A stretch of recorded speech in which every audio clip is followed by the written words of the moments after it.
시간 여러분의 발걸음이 복되어서 우리 2층 그리고 3층 영상으로 예배드리는 모든 성도들에게 크신 은혜가 임하길 주의 이름으로 축원합니다. 오늘 말씀은 믿음의 경주 완주하게 하소서, 이런 제목으로 은혜를 나누겠습니다. 여러분, 우리가 잘 아는 대로 오늘 본문의 배경이 되는 세계 정세는 점점 로마가 강력한 대제국을 이루어가고 있던 때였습니다. 서쪽부터 스페인, 프랑스, 이태리, 그리스, 터키, 이스라엘, 이집트, 북아프리카까지 말이죠. 당대의 최대의 도시들을 다 제패했거든요. 이제는 더 이상 싸울 곳이 없어가지고 대제국을 건설하면서 전례 없는 평화와 풍요를 누리게 되어졌던 것입니다. 세계의 모든 길은 로마로 통한다는 그런 말이 있듯이 전 세계의 보화와 물자가 말이죠, 로마로 집중되어진 거예요. 그러다 보니까 가구당 평균 10명의 노예를 거느릴 정도로 육체적인 평안함이 극에 달했던 것입니다. 그러나 이런 물질적인 풍요는 오히려 인간의 기쁨을 주는 것이긴 하지만 무료함도 주는 것이고 또 쾌락의 늪에 빠지게 만들어버린 것이었어요. 마치 그런 것이죠. 세상의 풍요는요, 만족은 마실수록 갈증이 나는 바닷물과 같은 것입니다. 그래서 로마인들은 더 자극적인 쾌락을 찾기 위하여서 콜로세움에서 그리스도인들을 잡아놓고 굶주린 사자가 엄마 품에 안고 있는 아이를 빼앗아 가지고 잔인하게 찢고 잡아먹는 그러한 광경을 보면서 요즘 뭐 슬픈 영화 보듯이 그렇게 눈물을 흘려가면서 오늘 시원했어 이러면서 그날 하루를 보내는 거예요. 그러다가 이번에는 슬픈 거 보지 말고 좀 뭔가 박진감 넘치는 그런 거 보자고 그래가면서 피 튀길 때까지가 싸우게 해가지고 마지막 승자가 패자의 심장에 칼을 꽂는 그러한 격투기를 보는 거예요. 또 어느 날은 인간 횃불을 태우면서 야, 우리 돈 내기 할까? 그래가면서 누가 더 오래 타는지 한번 정해봐. 이 사람이야 저 사람이야. 그래가지고 인간의 생명을 유일의 도구로 삼는 극단적인 아주 영적 피폐함에 빠지고 말았던 것입니다. 여러분, 이러한 모습은 앞으로 우리가 맞이할 이 AI 시대, 이 로봇 시대와 닮아 있다고 보는 것이에요. 로봇이 인간의 노동을 대신하면서 점점 물자가 넘쳐나고 풍요가 넘쳐나는 시대가 올 거예요. 그러면 인류는 그 과거 로마처럼 더 자극적이고 말세적인 향락에 더 빠져들 수밖에 없다는 것입니다. 사실 요즘에 헐리우드 영화가 그렇지 않습니까? 이거보다 더 잔인하면 잔인하고 극단적이면 극단적이지 덜하지 않잖아요. 그런 영화 보면서 즐기고 사람들이 마지막 때가 되어질수록 극단적인 쾌락에 빠지면서 마약하고 말이죠. 그러면서 점점 영과 혼과 육이 다 피폐해져 가는 것이 점점 말세지 말이 되어져 가면서 이런 일들이 더 많아지고 있잖아요. 여러분, 그렇게 영원할 것 같았던 그 로마가 어떻게 되었습니까? 잠깐 있다 사라질 안개처럼 그렇게 사라져버리지 않았습니까?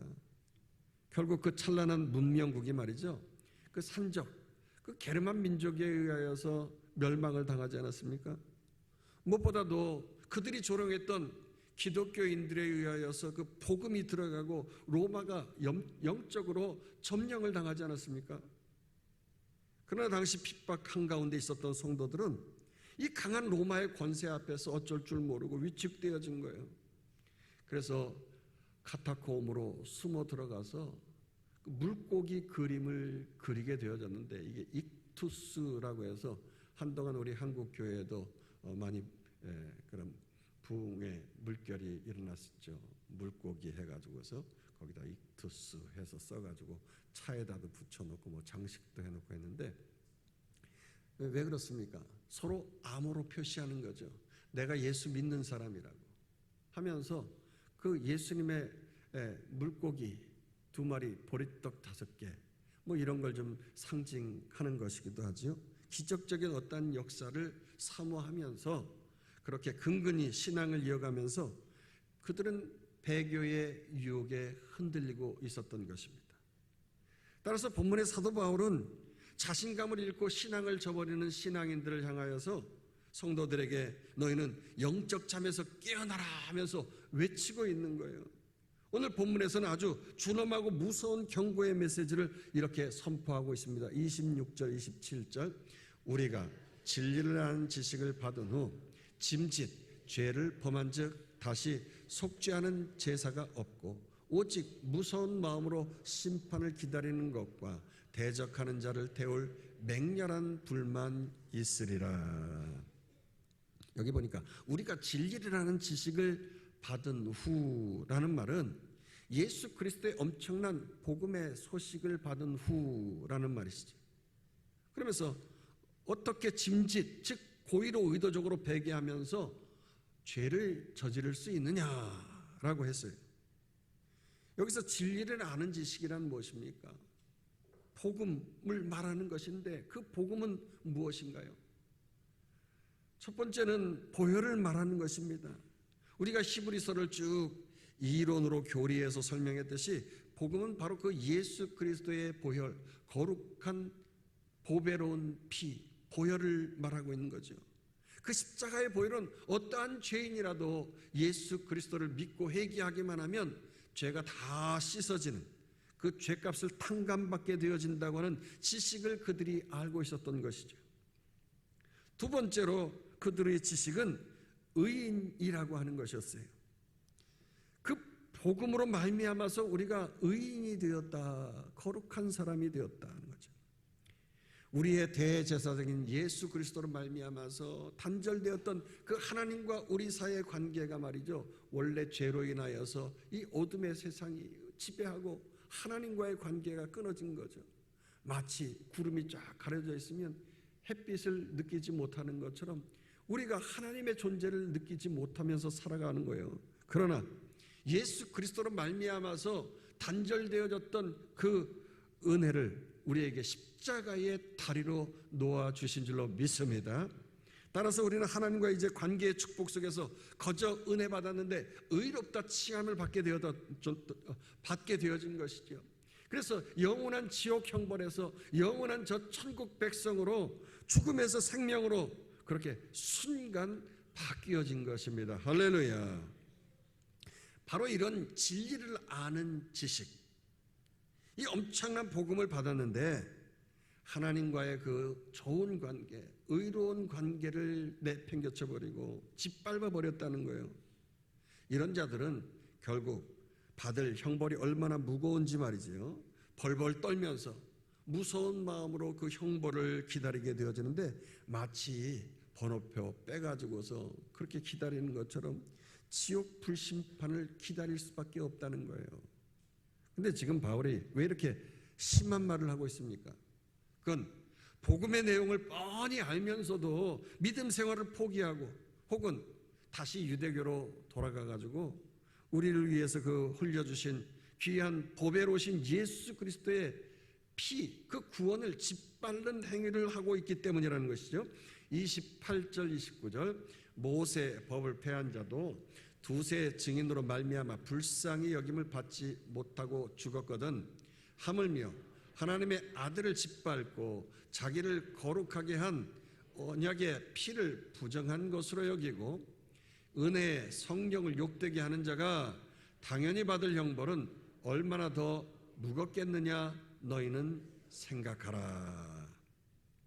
이 28절의 말씀은 신명기 17장 2절에서 7절의 말씀을 인용한 것이거든요. 우상 숭배를 하거나 하나님 말씀을 어긴 자는 증인이 두세 명만 있게 되어지면 가차없이 돌로 쳐 죽일 수 있게 되어졌습니다. 이렇게 그림자인 모세의 율법 앞에서 나는 사실 그림자라서 뭐 잘 모르고 그랬는데 봐주지 않겠어? 그럼에도 불구하고 엄벌에 처했다고 하는 것이에요. 우리가 계속 이 히브리서 강해를 통해서 살펴보았지만 그림자인 이 율법이 예수 그리스도의 실체가 오므로 말미암아서 이제는 그림자가 아닌 그 실체가 더 중요하잖아요. 이처럼 예수 그리스도께서 확실한 구원의 복음을 우리에게 주셨는데 순종만 하면 되는데 뻔히 알면서 의도적으로 그림자만 자꾸 쫓아다니면서 이게 진짜라고 하면서 예수 그리스도의 복음을 짓밟아 버리는 것이었어요. 이건 돌로 쳐 죽이는 것이 아니라 그냥 맹렬한 지옥 불심판 받을 수밖에 없다는 거죠. 그러면서 29절에서 사도 바울은 이런 자들이 저지르는 죄를 세 가지로 아주 구체적인 내용을 말하고 있는 것입니다. 첫째로, 이 하나님의 아들을 짓밟는 행위. 이것은 발등상을 밟았다. 우리가 지난번에 살펴보았죠. 전쟁이 일어나게 되어지면 적국의 왕이 승리를 거두게 되어졌을 때 이제 그 승리한 그 왕을 자기네 나라로 끌고 가는 것입니다. 그리고 백성들 앞에서 우리나라가 승리했다고 그 왕을 자기의 발등상, 그 발판으로 만드는 거예요. 그리고 머리를 짓누르고 계단 삼아서 내려가는 퍼포먼스를 보이게 되어지는 거죠. 이처럼 하나님의 아들 예수 그리스도를 승리의 주님이 아니라 완전히 아무 가치 없이 폐잔병처럼 그렇게 짓밟아버리는 멸시천대를 했다고 하는 것입니다. 두 번째로 저들은 언약의 피를 부정한 것으로 여기는 자라고 했어요. 유대인들에게 있어서 언약의 피는 그 오직 성소에서만 다뤄져야 하는 아주 거룩한 것이었어요. 그 피를 뿌림으로 인하여서 죄의 사함을 받는 것이기 때문에 그랬죠. 그러나 저들은 예수 그리스도의 보혈의 피, 그 피를 마치 시장에서 완전히 싼 값에 사와가지고 그렇게 말이죠. 무슨 선지 해장국, 무슨 그 뭐라 그래요? 뭐 청진동 해장국, 뭐 그런 것처럼 그래서 그런 값을 받고 팔아버리는 것처럼 값싼 구원의 은혜로 예수 그리스도의 보혈의 피를 그런 짐승의 피처럼 말이죠. 그렇게 전락시켜 버렸다고 하는 것이죠. 셋째로, 이런 배교자들은 은혜의 성령을 욕되게 하는 자라고 했어요. 성령은 헬라어로 페라클레토스라고 하는 것인데요, 늘 곁에서 도와주고 변호해주고 힘을 북돋아주는 마치 코치와 같은 것이죠. 특히 예수님은 이 성령을 요한복음 16장 13절에서 진리의 성령이라고 말씀하셨어요. 무슨 말씀입니까? 우리의 모든 삶을 진리 가운데로 인도해 주시는, 그래서 순간순간 때마다 일마다 그 말씀이 생각나게 하시고 깨닫게 하시고 잘못된 길, 그릇된 길에서 너 그렇게 가면 안 돼 라고 하면서 도움을 주시는 분이 성령 하나님이라는 거예요. 근데 이런 성령 하나님의 인도하심을 거부하면서 말씀을 떠나서 배교의 길로 간다고 하면 당연히 그들은 돌로 쳐 죽임을 당하는 율법을 어긴 형벌보다도 더 무거운 죄일 수밖에 없다고 하는 것이죠. 사실은 당시 박해가 너무 심해지다 보니까 성도들이 그냥 쉽게 생각했을 수 있어요. 내가 그냥 뭐 잠깐 그냥 신앙생활 저버리면 어떻겠어? 옛날로 돌아가면 어떻겠어? 유대교 교인들이 나를 오라고 하는데 안 갈 수도 없고 내가 예배 안 드릴 수도 없고 하니까 잠깐 핍박을 피해서 유대교 제사 드리러 갔다 오지 뭐. 그러고 나서 좀 뭔가 나아지면 다시 돌아오면 되지. 이렇게 가볍게 믿음을 저버리려고 하는 생각들이 있었던 거지요. 그러나 본문은 그렇게 복음을 깨달아 안 후에 절대 그 복음을 가볍게 여겨서는 안 된다고 바울이 아주 강하게 경고하고 있습니다. 왜 그렇습니까? 이건 완전히 천국의 길로 가느냐, 저 영원한 지옥의 불로 떨어지느냐, 그 향방이 달려있는 문제이기 때문에 아주 강력하게 일깨워주고 있는 것입니다. 그러니 너희는 똑똑히 생각하라고 하는 거예요. 제가 미국에서 풀러신학교 공부를 하고 난 이후에 샌프란시스코에서 첫 목회를 할 때 성도들이 그냥 향방 없이 믿음에 다름질하는 것, 그 믿음 생활에서는 안 되겠다 이런 생각을 가지고 소위 목회 철학을 정하게 됐습니다. 바로 loving God, loving people이죠.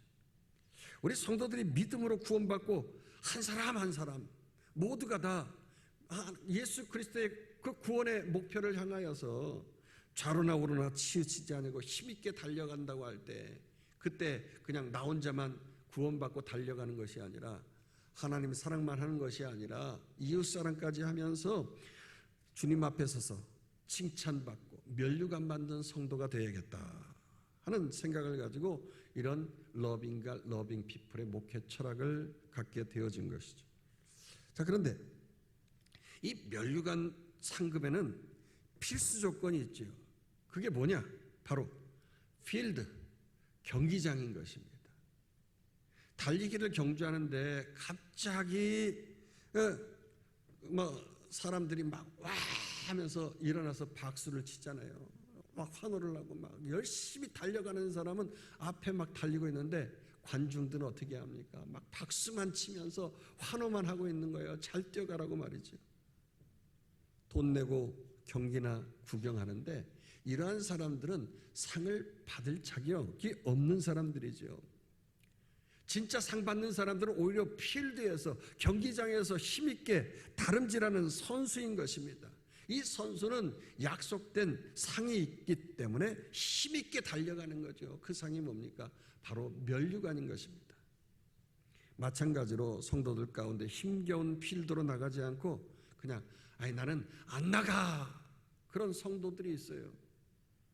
오늘 사실 우리 대광교회가 이제 사역 헌신 페스티벌을 합니다. 나 안 나가 하면서 사역 페스티벌 참석 안 하고 그냥 빨리 가시는 분 계십니까? 좋은 말 할 때 함께 참여하시길 축원합니다.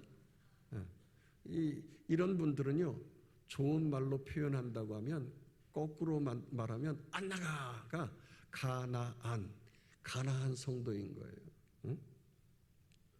이런 가나안 성도들은 면류관 받기에 애시당초 그런 분들이에요. 그냥 하나님 앞에서 그냥 부끄러운 구원이나 받는 분들이죠.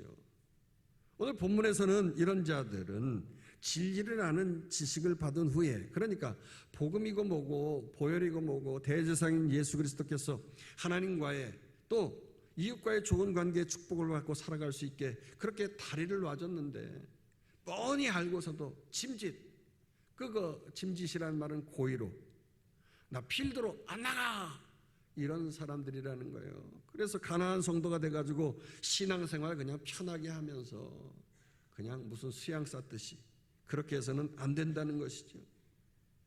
그런 자는 그의 백성일지라도 오늘 본문에 보니까 심판하리라 그랬어요.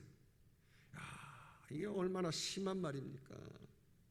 당시 성도들이 사실 엄청난 핍박 중에도 겨우겨우 믿음 생활하고 있는데 왜 바울이 이렇게 두렵고 떨리는 말을 경고하고 있습니까? 그건 지금 천국이냐 지옥이냐 경주의 엄중함 때문이라는 거죠.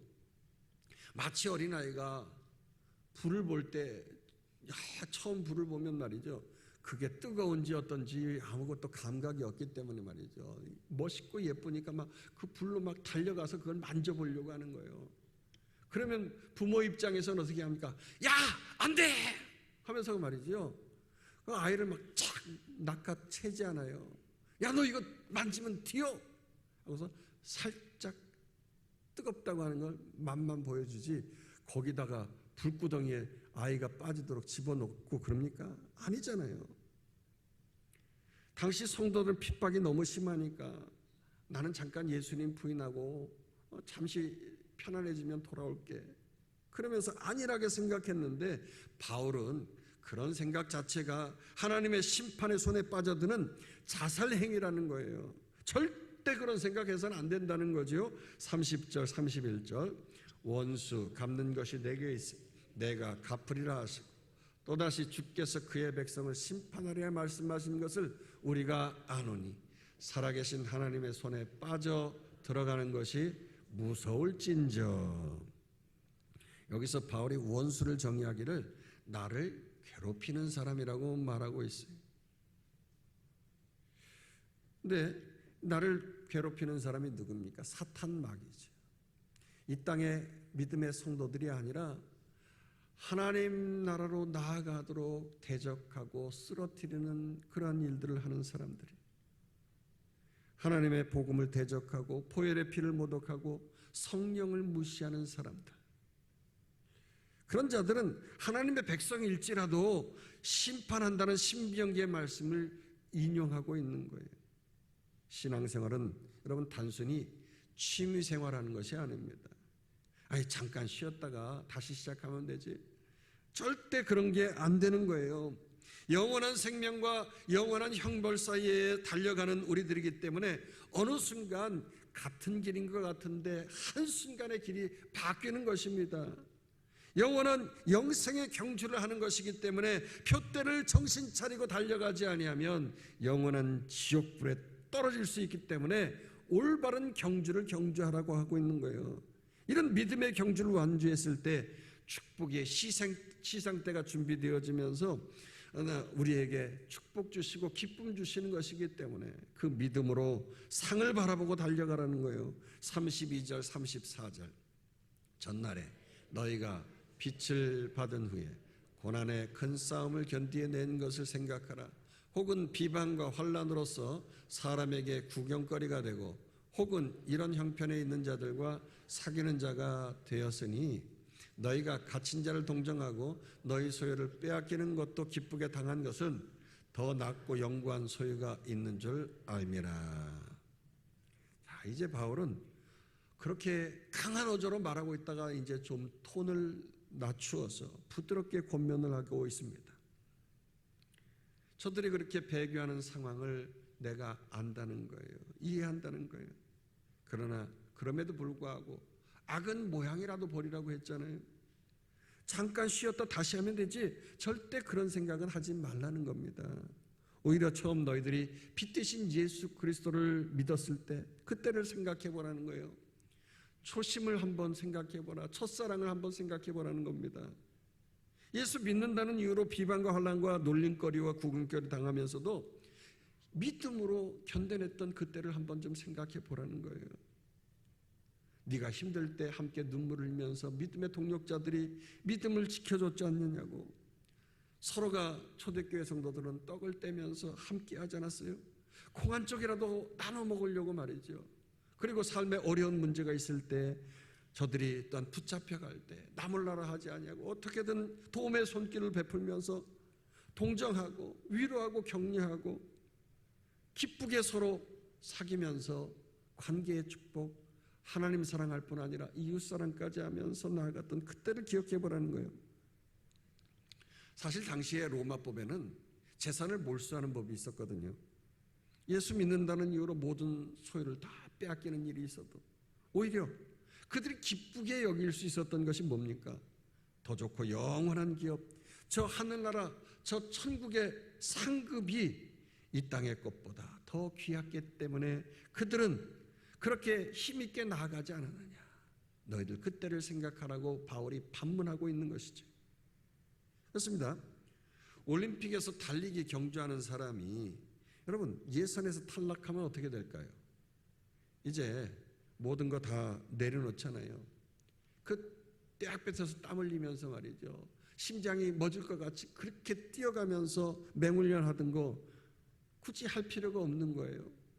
그냥 짐 싸들고 집에 가서 두 발 쭉 뻗고 말이죠. 그동안 운동 때문에 이 체력 관리하느라고 몸 관리하느라고 못 먹었던 음식도 실컷 먹고 내 편할 대로 살면 되는 거예요.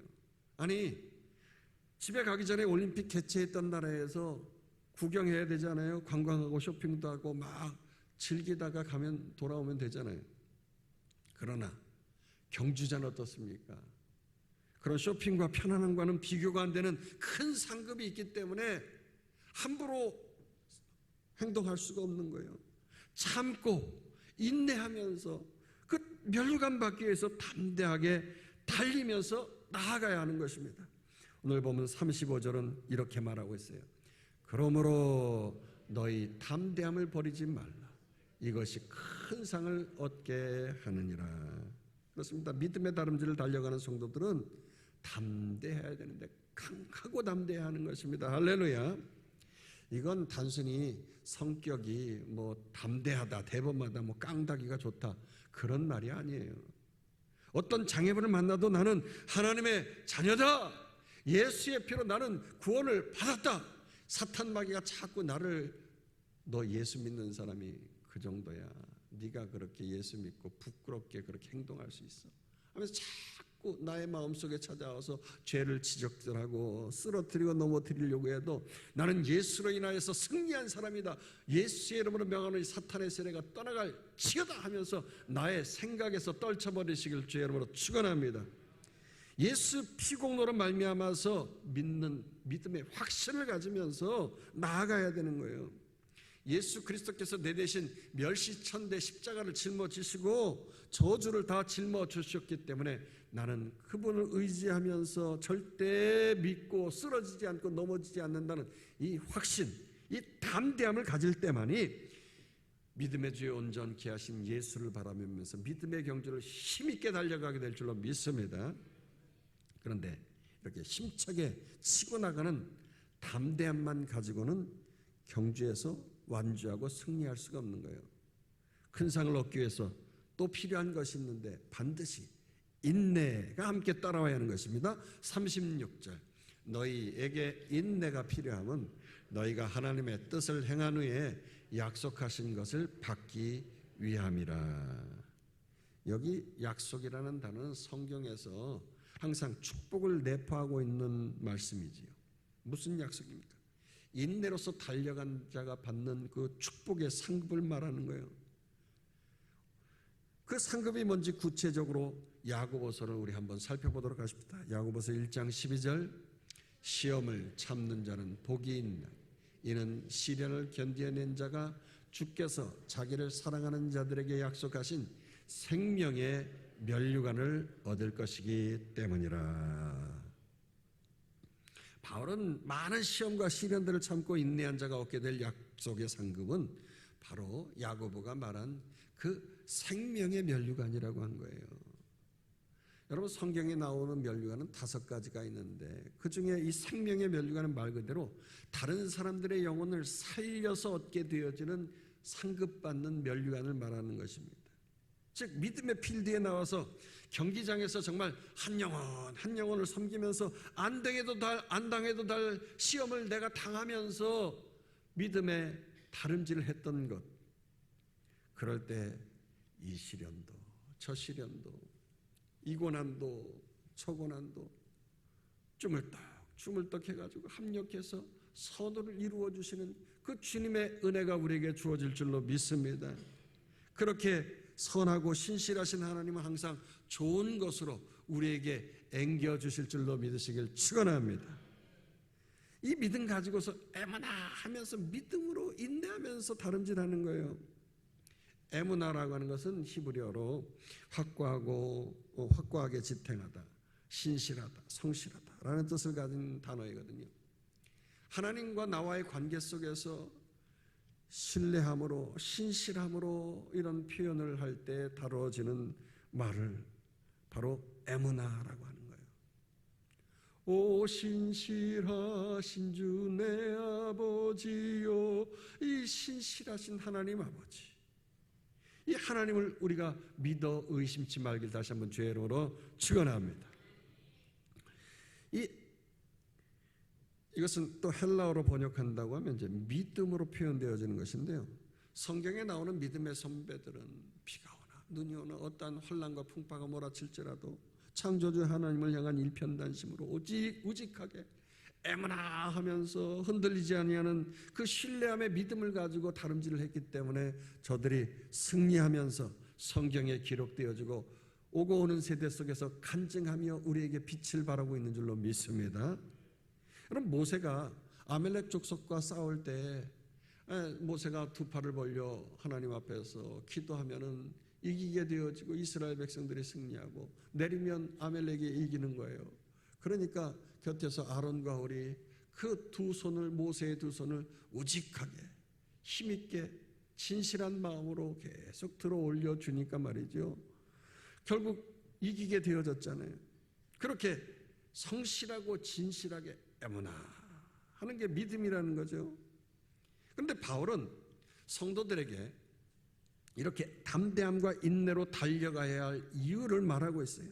그 이유가 뭐냐? 잠깐 후면 우리가 오실 이를 만나게 되어지기 때문이라는 거예요. 37절 보도록 하십니다. 잠시 잠깐 후면 오실 이가 오시리니 지체하지 아니하시리라.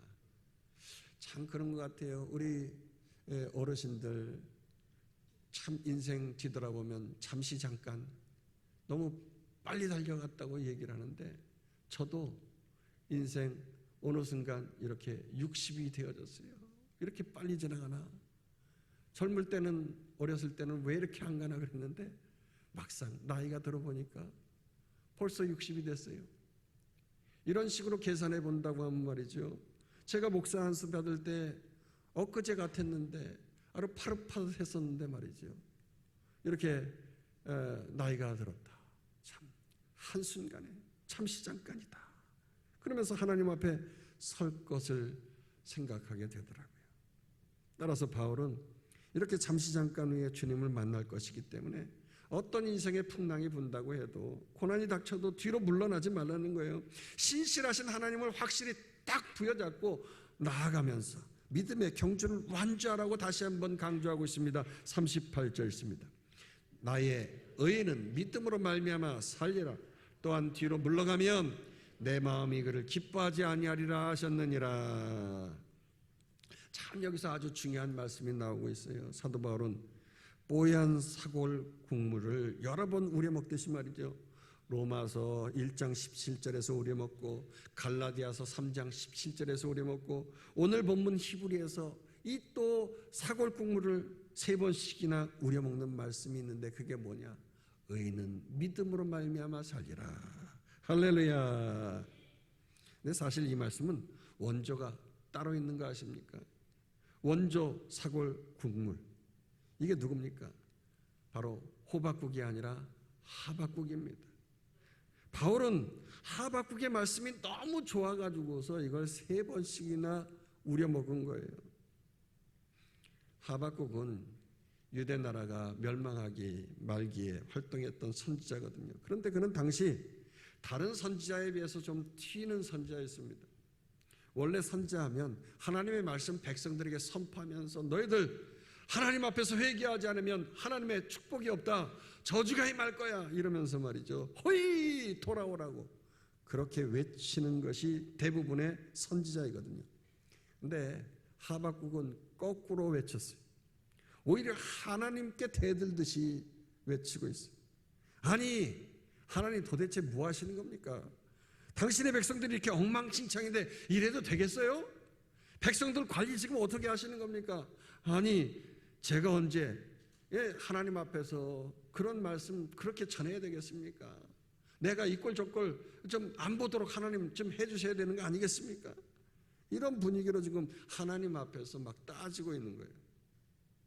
하나님께서는 이때 아주 심플하게 말씀하시는 거예요. 그래 나도 안다. 너도 느낀 것처럼 나도 느꼈어. 지금 이 백성이 너무 엉망진창인 거 잘 알아. 그래서 내가 저 북쪽 갈대아 사람, 그러니까 바벨론 그 군대를 내가 명령해가지고 이렇게 해가지고 아주 이 백성들 싹 쓸어버릴 거야. 이런 말씀하신 거거든요. 야, 얼마나 기가 막힌 말씀이에요. 아니, 하나님께서 너무하시지. 지금 유대 백성들이 악하면 얼마나 악합니까? 그 바벨론 사람들보다 악합니까? 아니잖아요. 바벨론 사람들이 유대 땅에 쳐들어와서 어떻게 행동했습니까? 어린 것들은 다리 붙잡고 바위돌에다가 패대기 쳐서 죽여버렸어요.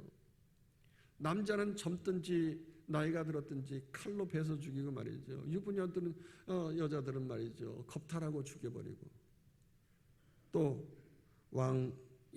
왕비나 왕자나 어떠한 공주들은 잔인하게 왕이 보는 앞에서 죽여버리면서, 야, 너는 더 이상 네 인생에 볼 거 못 볼 거 다 봤으니까 이제 더 볼 거 없다. 그리고서는 왕의 눈을 팍 뽑아버린 거예요.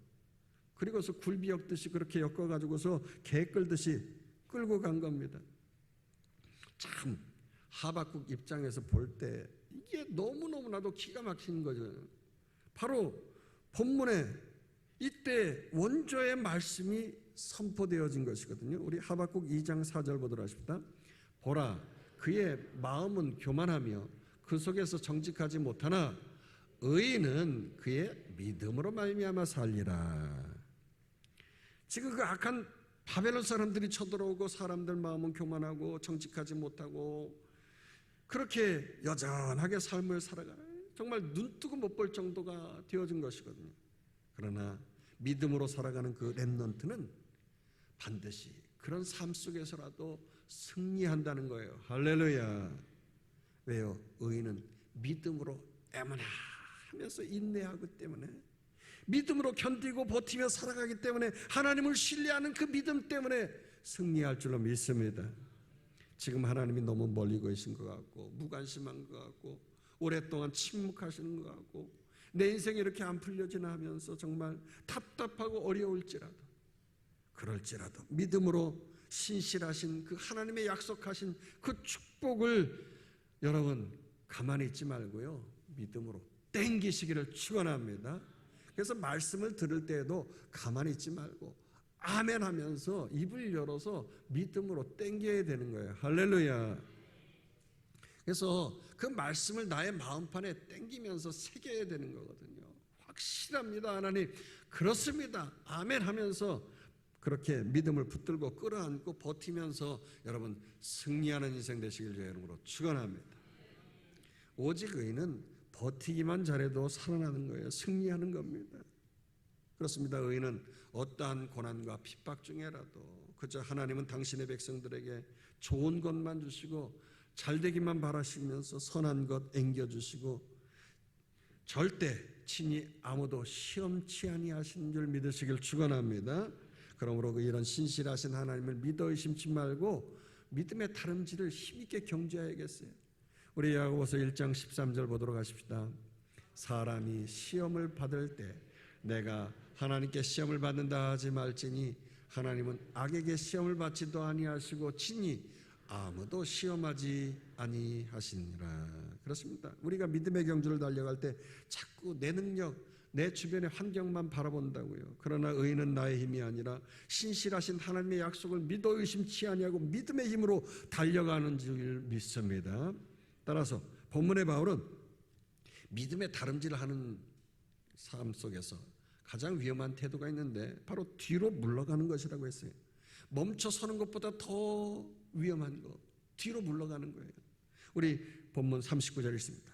우리는 뒤로 물러가 멸망할 자가 아니요 오직 영혼을 구원함에 이르는 믿음을 가진 자니라. 뒤로 물러서는 자는 결승섬 너머의 약속의 상급, 그 영광보다 눈앞의 현실에 그 환난 당하는 거, 이게 더 크게 보이는 사람인 거예요. 그러나 우리 믿음의 사람은 세상 사람들이 보는 그것만 봐서는 안 되는 것이고요, 아예 색안경 끼고 봐서는 더 안 되는 것입니다. 신실하신 하나님 믿음의 눈으로 바라보시길 주의 이름으로 축원합니다. 바울은 지금 곁에서 프로페셔널한 도움의 코치, 그 성령께서 신실하신 하나님 바라보라고 믿음의 다름질하라고 힘내라고 계속 북돋아주고 있는데 지금 하나님의 음성 듣지 아니하고 그들은 어떻게 합니까?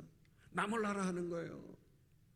망하게 하고 죽이는 사탄의 음성 듣고 행하면서 나 안 나가 그러면서 가나안 신자가 되어져 가지고서 하나님이 기뻐하지 않으시는 그러한 신자인 거죠.